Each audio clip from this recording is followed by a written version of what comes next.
नमस्कार दोस्तों, उत्तर प्रदेश से योगी आदित्यनाथ को हटाने की तैयारियां तेज हो गई हैं। ये कोई उड़ती हुई खबर या फिर सूत्रों से पता चली हुई जानकारी नहीं है दोस्तों। जिस विधायक दल के नेता योगी चुने गए हैं, उसी विधायक दल के विधायकों ने अब ये बात खुलकर कहना शुरू कर दिया है कि योगी अब उत्तर प्रदेश की सत्ता छोड़ दें। हालात ये हो चुके हैं कि गुजरात लॉबी उत्तर प्रदेश में योगी को हटाने की जो कोशिशें अब तक लुके छिपे तरीके से कर रही थी, अब वो जंग खुलेआम शुरू हो चुकी है। बाबा दिल्ली चले जाए केशव जी उत्तर प्रदेश समाज में अनिश्चित मेरे मन में जो आता है वो पूरा भी होता है साथियों। ये दिन एक दिन जरूर आएगा, आप देख लीजिएगा, इतिहास गवाह बनेगा। और सबसे बड़ी बात दोस्तों, योगी से गद्दी छोड़ने की बात कहलवाई किससे जा रही है? एक दलित विधायक से। जी हाँ, वही दलित समाज जिसने 2024 में संविधान के नाम पर मोदी को बैसाखी पर ला दिया। वही दलित समाज जिसको 5 किलो राशन देकर के बड़ी मुश्किल से मोदी और शाह ने बसपा से अलग किया है।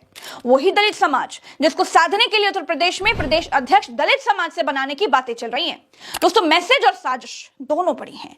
दलित विधायक नहीं चाह रहे हैं कि उत्तर प्रदेश में ठाकुर मुख्यमंत्री रहें, और उससे भी बड़ी बात यह है कि जब हरदोई के गोपामऊ सुरक्षित सीट से विधायक श्याम प्रकाश ये बात कह रहे थे, तो योगी की गद्दी से पैदल करने की 2 बार चेष्टा करने वाले डिप्टी सीएम केशव प्रसाद मौर्य मंच पर ही बैठे हुए थे। केशव प्रसाद मौर्य अखिलेश यादव की हर बात का खंडन करते हैं, लेकिन अपने ही विधायक की बात का खंडन नहीं किया। सिर्फ इतना ही बोले कि विधायक श्याम प्रकाश बेबाक हैं। और सुनिए, खत्म नहीं हुआ है दोस्तों, अभी और बता रही हूं। उत्तर प्रदेश की खबर है, मुझसे अच्छा कोई और आपको बता भी नहीं पाएगा। और आगे भाजपा विधायक ने क्या कहा, वो ये चाहते हैं कि योगी की जगह केशव प्रसाद मौर्य उत्तर प्रदेश संभाले। सुनिए। मैं तो चाहता हूं तो केशव जी केवल मौर्य समाज के ही नेता नहीं है। केशव जी पूरे प्रदेश और पूरे देश के लाखों लोगों के दिलों पर राज करने वाले नेता हैं। और हमारे तो मन में एक बात आती, कहो तो कह दें, हम तो चाहते हैं कि बाबा दिल्ली चले जाए केशव जी उत्तर प्रदेश समाज में। दोस्तों, आप यकीन मानिए, यूपी बिहार नहीं है, और यूपी में बहुत बड़ी खिचड़ी पक रही है। योगी बार बार ये कह रहे हैं कि वो गोरखपुर वापस चले जाएंगे, सत्ता छोड़नी पड़े तो वो सत्ता छोड़ देंगे। मुझे अच्छा लगेगा कि कार्य करते करते मुझे गोरखपुर की तरफ जाने का अवसर मिले, तो मैं कम से कम अपने योगी धर्म और आगे बढ़ा सकूं। राम मंदिर के लिए सत्ता भी गंवानी पड़ेगी तो कोई समस्या नहीं होनी चाहिए। ये सब कुछ आरएसएस और मोदी की 30 तारीख को नागपुर में जो बैठक होने जा रही है, उस मीटिंग से पहले ही आखिर क्यों हो रहा है? योगी छोड़ने की बात करते हैं और उनके ही विधायक उनको सत्ता से हटाने की बात करते हैं। डिप्टी सीएम केशव प्रसाद मौर्य खुद को सीएम पद का हकदार तो पहले से ही मानकर बैठे। चलिए मान लेते हैं कि भाई हरदोई के विधायक श्याम प्रकाश थे, केशव जी ने ये बात माहौल सेट करवाने के लिए कहलवा दी हो, एक बार ये मान लेते हैं। लेकिन गाजियाबाद की लोनी विधानसभा से विधायक नंद किशोर गुर्जर को तो केशव प्रसाद मौर्य ने पोल पट्टी नहीं पढ़ाई होगी ना।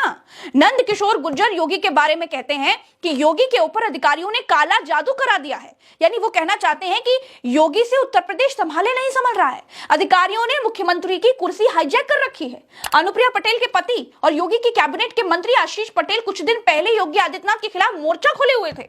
अनुप्रिया पटेल खुद योगी राज से खुश नहीं है, और तो और ओम प्रकाश राजभर के कार्यकर्ताओं को योगी की पुलिस ने पीटा तो भयंकर तकरार भी देखने को मिली। संजय निषाद भी योगी आदित्यनाथ से खुश नहीं है। गाजियाबाद से लेकर हरदोई, हरदोई से पूर्वांचल, हर जगह से योगी आदित्यनाथ के विरोध में सुर बड़े होते जा रहे हैं। नंद किशोर गुर्जर शाह की तारीफ करते हैं। वो कहते हैं कि रोहिंग्या की पहचान के लिए शाह ने बहुत बढ़िया काम किया, लेकिन योगी को कहते हैं कि उनके ऊपर अधिकारियों ने काला जादू करा दिया है।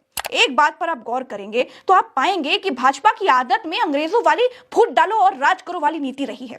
सपा ने यहां तक कह दिया कि उनके घर में झगड़ा भाजपा ने ही कराया था। तो क्या अब गुजरात लॉबी योगी आदित्यनाथ के खिलाफ चक्रव्यूह रच चुकी है? अगर योगी ने आसानी से सत्ता नहीं छोड़ी तो क्या विद्रोह की स्थिति उत्तर प्रदेश में बन सकती है? क्योंकि ये मत भूलिए, योगी सरकार पार्ट 1 में योगी सरकार के करीब 150 विधायक योगी सरकार के ही खिलाफ विधानसभा के भीतर धरने पर बैठ गए थे। योगी के विधायक ही योगी के खिलाफ ही विद्रोह कर दें और योगी को अपना नेता मानने से इनकार कर दें तो इसमें कोई हैरानी नहीं होगी। लेकिन भाजपा ऐसी स्थिति जल्दी आने देगी ऐसा मुझे नहीं लगता है, क्योंकि संघ योगी आदित्यनाथ को भाजपा का राष्ट्रीय अध्यक्ष बनाने पर काम कर रहा है। कौन बनेगा राष्ट्रीय अध्यक्ष ये मैं आप ही नहीं बता पाऊंगी, लेकिन ये जरूर कह पाऊंगी कि योगी का नाम सुर्खियों में है, जो गुजरात लॉबी को बिल्कुल पसंद नहीं है। राष्ट्रीय अध्यक्ष का फैसला 30 मार्च को आरएसएस के दफ्तर में मोदी के साथ बैठक में हो सकता है। एक बात तो साफ है कि आरएसएस योगी को बर्फ में नहीं लगने देगी, क्योंकि आरएसएस को मालूम है कि योगी को बर्फ में लगने देने का मतलब है उत्तर प्रदेश में भाजपा का बेड़ा गर्क होना। और अगर उत्तर प्रदेश में भाजपा का बेड़ा गर्क हुआ तो आरएसएस का हिंदुत्व का एजेंडा खटाई में पड़ जाएगा। दोस्तों फिलहाल केशव प्रसाद मौर्य को अगर सीएम बनना है तो योगी को हटाना पड़ेगा। अगर गुजरात लॉबी को मोदी के बाद शाह को प्रधानमंत्री पद पर देखना है तो भी उत्तर प्रदेश से योगी आदित्यनाथ को हटाना पड़ेगा। अगर गुजरात लॉबी को यूपी की भाजपा में बाकी राज्यों की तरह दखल बढ़ाना है तो योगी को हटाना पड़ेगा। और गुजरात लॉबी उसी मिशन पर लगी हुई दिखाई देती है। आज विधायकों ने योगी के खिलाफ बोलना शुरू किया है, कल को योगी के खिलाफ धरने पर भी बैठ सकते हैं। वैसी हालत में भाजपा के केंद्रीय नेतृत्व को कोई ना कोई डिसीजन तो लेना पड़ेगा। केंद्रीय नेतृत्व जो डिसीजन लेगा वो आपको भी मालूम है। एक और बात मैं बताती हूं, उस पर गौर जरूर कीजिएगा।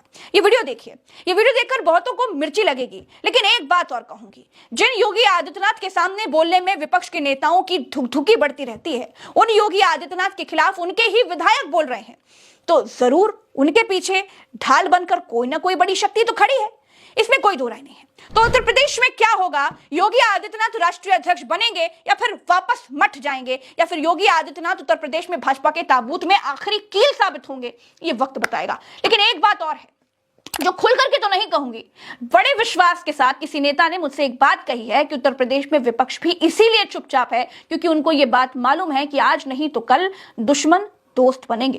भाजपा की कोर टीम ही भाजपा को हराएगी। दोस्तों उत्तर प्रदेश की तमाम ज्यादातर खबरें मैं आपके अपने चैनल उल्टा चश्मा यूसी पर अपलोड करती हूं, लेकिन जब उत्तर प्रदेश की ऐसी बात आ जाती है तो आपको बतानी बहुत जरूरी हो जाती है। तो इसीलिए प्रज्ञा के पन्ने पर भी मैं उसको लेकर के आ जाती हूं, क्योंकि उत्तर प्रदेश के पत्रकार प्रज्ञा से बेहतर उत्तर प्रदेश के बारे में आपको कोई और नहीं बता पाएगा।